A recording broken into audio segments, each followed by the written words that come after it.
Hello guys, അപ്പോൾ നമ്മളിന്ന് വന്നിരിക്കുന്നത് നമ്മുടെ ഒരു സുഹൃത്തായ വിനോദിൻ്റെ വീട്ടിലാണ്. അപ്പോൾ അവിടെ ഒരു കലാകാരനുണ്ട്, അതായത് വിനോദ്. അപ്പോൾ പുള്ളിയോട് തന്നെ നമുക്ക് ചോദിക്കാം ഇതെങ്ങനെയാണ് ചെയ്തതെന്ന്. Okay, hi. ഹായ്, നമസ്കാരം. അപ്പോൾ ഇത് എങ്ങനെയാണ് ഇത് ചെയ്തത്? ഇത് ചെയ്യുന്ന രീതി എന്ന് പറഞ്ഞു കഴിഞ്ഞാൽ നമ്മൾ ഗാന്ധിശില്പങ്ങളൊക്കെ ചെയ്യാറുണ്ട്. അതിൻ്റെ ഫസ്റ്റ് മെത്തേഡ് എന്ന് പറഞ്ഞാൽ ആദ്യം സ്ലാബ് ചെയ്യുക. സ്ലാബ് ചെയ്ത് തന്നെ സ്കെൽട്ടൺ ഉണ്ടാക്കുക. കമ്പി, നെറ്റ് കാര്യങ്ങളൊക്കെ ഇട്ട് ഇതിൻ്റെ സ്കെൽട്ടൺ ഉണ്ടാക്കുക എന്നുള്ളതാണ് ആദ്യ പടി. ഇപ്പം സാധാരണ നമ്മൾ ഈ സ്ലാബിൻ്റെ സൈസ് ഏകദേശം ഒരു 3x3 ഇത് മറിയാതിരിക്കാൻ വേണ്ടിയുള്ളത്. പിന്നെ ഇതിൻ്റെ കാലിൻ്റെ ഒരു ഗ്യാപ്പുണ്ട് നടക്കുന്നതിൻ്റെ. അപ്പോൾ ആ ഒരു ഗ്യാപ്പ് നമ്മളിപ്പോൾ ഒരുപാട് അങ്ങ് അകത്തി വെക്കാൻ ഒക്കത്തില്ല. നോർമൽ നടക്കുന്ന ഒരു ഗ്യാപ്പിൽ 2 കമ്പി സെറ്റ് ചെയ്യണം. 2 കമ്പി അതിൻ്റെ സെറ്റ് ചെയ്യാന്ന് പറഞ്ഞാൽ നമ്മൾ ചെയ്ത് വരുമ്പോൾ കമ്പി വെളിയിൽ പോകരുത്. അപ്പോൾ അത് കണക്കാക്കി വേണം സ്കെൽട്ടൺ ഉണ്ടാക്കാൻ. പിന്നെ മുകളോട്ട് സ്കെൽട്ടൺ ഇവിടം വരെ വരും. ഇവിടം വരെ വന്ന് നമ്മൾ അതിനകത്ത് നെറ്റും കാര്യങ്ങളും എല്ലാം ചെയ്ത് ഇത്രയും ഫിനിഷ് ആയതിനു ശേഷം പിന്നെ തല ചെയ്യുന്നത്. കാരണം മുകളിൽ നിന്ന് നമുക്ക് ചെയ്തിറങ്ങാൻ പറ്റത്തില്ല. മുകളിൽ നിന്ന് നമുക്ക് മുകളോട്ട് എങ്ങനെ വെള്ളം ചെയ്യും, പക്ഷെ മുകളിൽ നിന്ന് ചെയ്തിറങ്ങാൻ പറ്റത്തില്ല. കാരണം മുകളിൽ തല ഫസ്റ്റ് മുതൽ ചെയ്ത് വരുമ്പോഴേ ചിലപ്പം അളവിന് വ്യത്യാസം വരുവാണെങ്കിൽ താഴോട്ടൊന്നും ചെയ്യാൻ പറ്റത്തില്ല. അപ്പോൾ നമ്മൾ എപ്പോഴും താഴെ നിന്ന് മുകളോട്ടാണ് ചെയ്ത് പോകുന്നത്. ആ അളവ് കറക്റ്റ് ചെയ്ത് നമ്മൾ മുകളോട്ടാണ് വർക്ക് ചെയ്ത് പോകുന്നത്. മനസ്സിലായോ? പിന്നെ ഈ നമ്മുടെ ഈ ഊന്നുവടി എങ്ങനെ നമ്മൾ ഊന്നുവടി ഇതും കമ്പിയല്ലേ? ഇതും നമ്മളൊരു 8ന്റെ കമ്പി ഇട്ടിരിക്കുന്നത്. ആ 8ന്റെ കമ്പി ഇട്ട് ഗ്രൗട്ട് പറ്റിച്ച് അതിന്റെ പുറത്ത് നെറ്റ് ചുറ്റിയേക്കുക. അത് ഇതും പൊട്ടിപ്പോകത്തൊന്നുമില്ല. ഇതിന്റെ പുറത്ത് നമ്മൾ നെറ്റ് അടിച്ചായി ചെയ്തിരിക്കുന്നത്. എന്നിട്ട് ഇതും കമ്പിയാണ്. ഈ കമ്പി തമ്മിൽ പിടുത്തമുണ്ട്. അപ്പോൾ ഇത് അപ്പം 2 കാലും ഇതൊരു 3 കാലമായിട്ട് തന്നെ ഉപയോഗിക്കാം. അതായത് അന്നേരം അത്രയും സ്ട്രോങ് ആ സാധനം. ഇങ്ങനെ കുലുങ്ങത്തൊന്നുമില്ല. ഇപ്പൊ ഒരു ഒരു കാലമായിട്ട് തന്നെ ഉപയോഗിക്കും. കാരണം ഇതിനകത്ത് നമ്മൾ ഈ സ്ലാബിൽ നിന്ന് തന്നെ കമ്പി കൊടുത്തേക്കുക. ഇത് നല്ല വെയിറ്റ് ആയിരിക്കും അല്ലേ? ഒരു 2 ചാക്ക് സിമെന്റ്.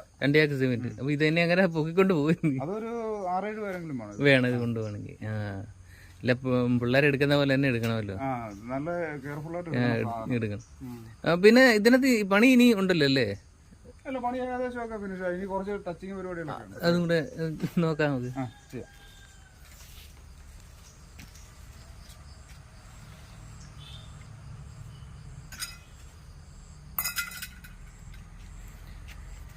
ഇത് നല്ലൊരു പാട്ടുകാരനാണെന്ന് ഞാൻ അറിഞ്ഞല്ലോ. അതൊരു പാട്ട് പാടാം അതിന്റെ കൂട്ടത്തിൽ.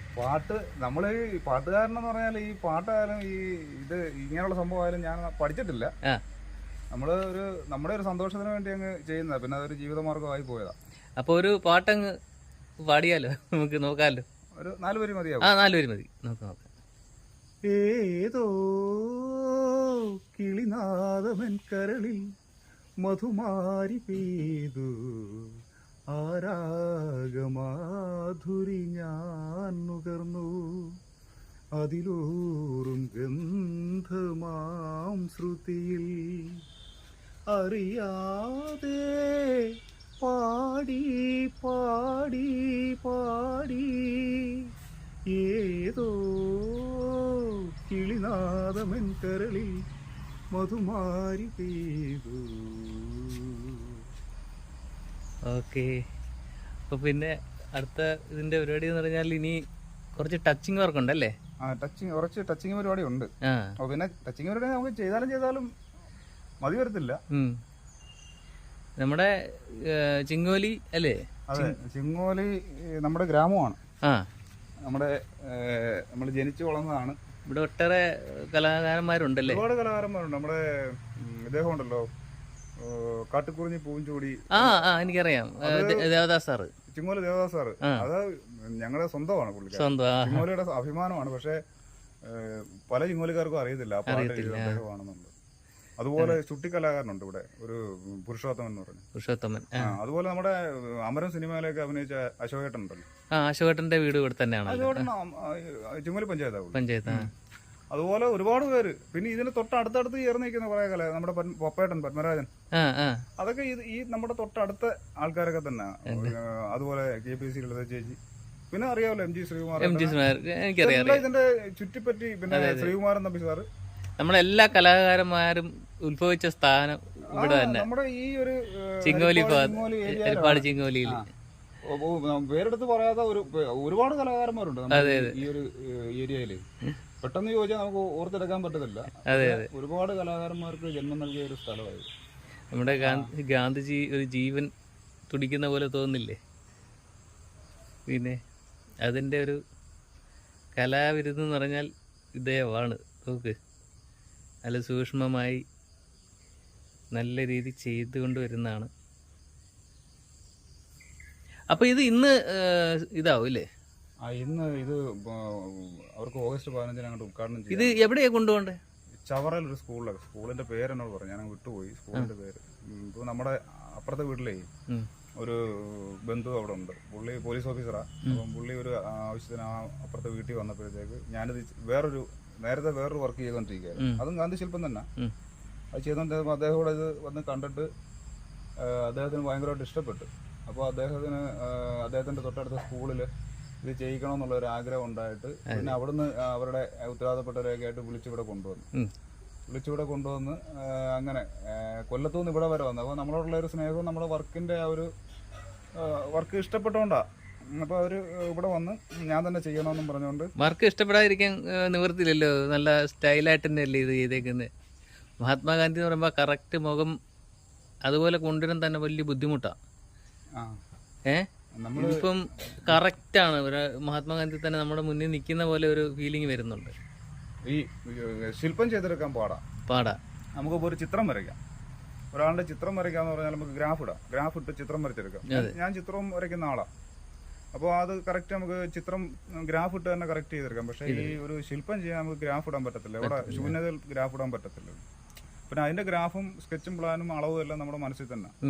പിന്നെ മനസ്സിൽ മാത്രം ഉണ്ടായ പോരാ, അത് നമ്മുടെ കയ്യിൽ വരണം. ഇപ്പൊ മനസ്സിലൊരു സാധനം കിടന്നാലും അത് ഇതിന്റെ ഈ കൈയും ഇതിന്റെ അളവും ഒക്കെ എങ്ങനെ കറക്റ്റ് ആയിട്ട് കൊണ്ടുവരുന്നത്? അത് നമ്മള് അതിന് മെഷർമെന്റുകളുണ്ട്. ശരി, അതിന് മെഷർമെന്റ് ഉണ്ട്. ആ മെഷർമെന്റ് തന്നെ നമ്മൾ ചെയ്യുന്നത്. ഇതിന്റെ ഇത് ചെയ്യുന്നതിന്റെ ടൂൾസ് ഉണ്ടോ? ടൂൾസുകളുണ്ട്. ഒന്ന് കാണിക്കാൻ പറ്റുമോ? തീർച്ചയായിട്ടും.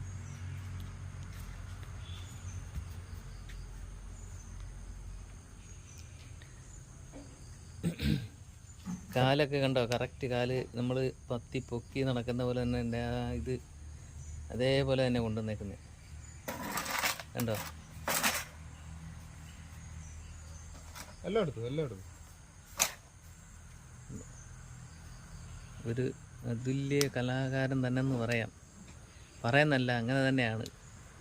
ഉണ്ടോ? നമ്മുടെ ഈ കണ്ണിലോട്ട് നോക്കുമ്പോൾ മഹാത്മാഗാന്ധി കണ്ണിലെ ജീവൻ തുടിക്കുന്ന ഒരു മഹാത്മാഗാന്ധി. ഇതൊക്കെ ചെയ്തെടുക്കണമെങ്കിൽ അതുപോലുള്ള ആർട്ടിസ്റ്റിനെ പറ്റത്തുള്ളൂ. പിന്നെ വിനോദിൻ്റെ വർക്ക് ആരോടൊന്നും പറഞ്ഞില്ലല്ലോ. ആർട്ടിസ്റ്റാണോ എന്ന് ഞാൻ കേട്ടു. നമ്മള് ജോലി എല്ലാ പരിപാടിയും നമ്മള് കൈ കൊടുക്കുന്നുള്ള കൈ കൊടുക്കുന്ന പറഞ്ഞാൽ അരി പഠിക്കാൻ വേണ്ടിയിട്ടാ, അല്ലാതെ മറ്റൊന്നും കൊണ്ടല്ല. പിന്നെ ഇതൊന്നും പഠിച്ചിട്ടും ഇല്ല എങ്കിൽ പിന്നെ നമ്മൾ എല്ലാത്തിനും കയറി കൈ കൊടുക്കും. പിന്നെ ഞാൻ കുറെ കാലം കുവൈറ്റിലായിരുന്നു. അവിടെ ഈ അറബി വീടുകളിലൊക്കെ ഈ ചിത്രം വരയ്ക്കുന്ന പരിപാടി, ഈ ശില്പത്തിന്റെ പരിപാടി നമുക്ക് അവിടെ നിന്ന് കിട്ടിയതാ. കാരണം എനിക്ക് ശില്പം ഒന്നും ഉണ്ടാക്കാൻ അറിയത്തില്ലായിരുന്നു. അപ്പൊ അവിടെ ചെന്ന് പഠിച്ചിട്ടുമില്ല. ഇല്ല, ഞാൻ പഠിച്ചിട്ടില്ല. ചിത്രം വരെയും പഠിച്ചിട്ടില്ല. ചിത്രം വരെ പഠിച്ചിട്ടുണ്ടെന്ന് പറയാം. നമ്മുടെ ഒരു 1-2 പേരുടെ കൂടെ ഇങ്ങനെ സഹായിയായിട്ടൊക്കെ നിന്നിട്ടുണ്ട്. ഈ പഠിച്ചിട്ടൊന്നുമില്ല. ശില്പത്തിന്റെ പരിപാടി ഒട്ടും നമ്മൾ പഠിച്ചിട്ടില്ല. അത് അവിടെ ചെന്ന് ചില സാഹചര്യങ്ങളിൽ നമുക്ക് ചെയ്യേണ്ടതായിട്ട് വന്നു. അങ്ങനെ വന്നപ്പം ചെയ്തു പോയത്. ഇത് പിന്നെ മോന അല്ലേ? ഒരാളുണ്ട്, മോന. ഇയാള് എന്താ മോന്റെ പേര്? ജ്യോതി നാരായൺ. എത്രല്ല പഠിക്കുന്നേ? 6ാം ക്ലാസ്സിൽ. പിന്നെ വൈഫിനും കൂടെ. ഇദ്ദേഹം വലിയ കലാകാരനാണ് കേട്ടോ. ആണല്ലേ? ഇദ്ദേഹം പിന്നെ പാട്ട് പാടും, ചിത്രം വരയ്ക്കും, ശില്പം ഉണ്ടാക്കും. അച്ഛന്റെ വീട്ടിൽ തന്നെ. കൊള്ളാം, അങ്ങനെ വേണം. നല്ല അടിപൊളിയായിട്ട് വരണം. ചെയ്ത വല്ലതും ഉണ്ടോ? വർക്ക് വല്ലതും ഉണ്ടോ മോൻ ചെയ്ത? മടിയനെ. ഇത് ചെയ്യണം നമുക്ക്. അച്ഛന്റെ അതേപോലെ തന്നെ നമുക്ക് ഓരോ കാര്യങ്ങൾ ചെയ്യുവാണില്ലേ, ചെയ്തെടുക്കണം. ആണല്ലേ? അപ്പോൾ വേറൊരു ദിവസം ഞാൻ വരുന്നുണ്ട് അതിന് വേണ്ടി മാത്രം കേട്ടോ. മോന്റെ നല്ലൊരു പാട്ട് നമുക്ക്. പുള്ളിക്ക് എല്ലാ പരിപാടിയും ഉണ്ട് കേട്ടോ. ഇപ്പൊ കളരിക്കൊക്കെ പോയിട്ട് വന്ന് നിൽക്കുക ആണ്. എല്ലാ പരിപാടിയും പുള്ളിക്കുണ്ട്. അപ്പൊ നമുക്ക് ഓണത്തിനാവട്ടെ നല്ല അടിപൊളി ഒരു പരിപാടി നടത്താം. നമുക്കൊന്നും പഠിക്കാൻ പറ്റില്ല. ഒന്നും പഠിക്കാൻ പറ്റില്ല. എല്ലാം അതാണല്ലോ നമുക്ക് വേണ്ടത്. വൈഫിനെ കൂടെ നിർത്താം. ചുമ്മാ അവിടെ നിന്നോ. ഷാൾ എടുത്തിട്ടുണ്ടോ? വൈഫിന് വരാൻ നാണമാണ്. അതുകൊണ്ട് അപ്പം അങ്ങനെ പോട്ടെ. ടൂൾസ് ഉണ്ട്. അപ്പം നമ്മൾ അടുത്തതെന്ന് പറഞ്ഞാൽ പിന്നെ ഇദ്ദേഹത്തിൻ്റെ ടൂൾസാണ്. ഇതൊക്കെ ഒന്ന് പരിചയപ്പെടുത്തുമോ? ഇതെല്ലാം ഈ കാർവിംഗ് ടൂൾസുകളാണ് ഇതെല്ലാം. ഇത് നമ്മുടെ ഉടക്ക്, ഇത് നമ്മുടെ നാട്ടിൻ പുറത്ത് കിട്ടുന്ന സാധനം. ഇതെല്ലാം ഞാൻ ഗൾഫിൽ നിന്ന് കൊണ്ടുവന്ന ടൂൾസുകളാണ് ഇതെല്ലാം. ഇതെല്ലാം ഉപയോഗിക്കുന്നത്. ഇതൊന്നും ഞാൻ ഇവിടെ വരുന്ന കാലത്തൊന്നും ഇത് ഇപ്പൊ ഓൺലൈൻ വഴി ഇതെല്ലാം കിട്ടും. പക്ഷെ പിന്നെ ഞാനിവിടെ വരുന്ന കാലത്തെന്ന് പറഞ്ഞാൽ ഈ ടൂൾസുകളൊന്നും ഇവിടെ കിട്ടത്തില്ല. ഇത് കുറച്ചൊക്കെ കിട്ടും. ഇത് മറ്റേ നമ്മുടെ ഈ ഓയിൽ പെയിന്റിങ്ങിന്റെ ചെയ്യുന്ന കുറച്ച് വർക്കുകളൊക്കെ. ഇത് നമ്മൾ പിന്നെ മുറിച്ചെടുക്കും. ഇതുകൊണ്ടാണല്ലോ ഈ ചിരണ്ടാനും പിടിക്കാനും എല്ലാം ഉപയോഗിക്കുന്നത്. ഇതെല്ലാം ഇതിന്റെ ടൂളുകളാണ്.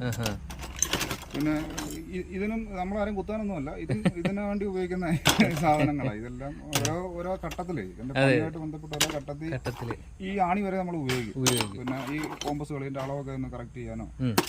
അപ്പൊ അതുപോലെ ഇതെല്ലാം ഇതുമായിട്ട് ബന്ധപ്പെട്ടുള്ള ടൂളുകൾ ഇനി ഇരിപ്പുണ്ട്. ഞാൻ അവിടുന്ന് വന്നപ്പോൾ ഒരു 10-25,000 രൂപ ടൂൾസ് മേടിച്ചിട്ടുണ്ടാവുന്നത്. അങ്ങനെ ഇതൊന്നും നാട്ടിൽ കിട്ടത്തില്ല ഈ മാതിരിയുള്ള ടൂളുകളൊന്നും. ഇപ്പൊ പിന്നെ നമുക്ക് ഓൺലൈനിൽ എല്ലാ ടൂളുകളും കിട്ടും. നമ്മൾ ഇതെല്ലാം ഇതിന്റെ ഓരോ ഇതുമായിട്ട് ബന്ധപ്പെട്ടുള്ള ടൂളുകളൊക്കെ തന്നെ. പിന്നെ ഇനിയും ഇരിപ്പുണ്ട്, അതിനകത്ത് കുറച്ചൊക്കെ ഇരിപ്പുണ്ട്. അപ്പോൾ ഇത് പണി സംബന്ധമായിട്ടുള്ള ഇതായിരിക്കുമല്ലേ, പെയിന്റിങ്ങും പെയിന്റ് പാട്ടൊക്കെ ഉണ്ട്. വർഷോപ്പായത്. ഇതും പിന്നെ വിനോദ് തന്നെ വരച്ചല്ലേ? ഇത് പിന്നെ ഒരു 10-12 വർഷം മുമ്പ് വരച്ചതാ. അത് പിന്നെ ഭിത്തി ഇങ്ങനെ പഴയതായതുകൊണ്ടെല്ലാം പൊളിഞ്ഞ് നരച്ച് കിടക്കുക. അപ്പം വിനോദ് നമുക്ക് വീണ്ടും കാണാം. ഓക്കെ.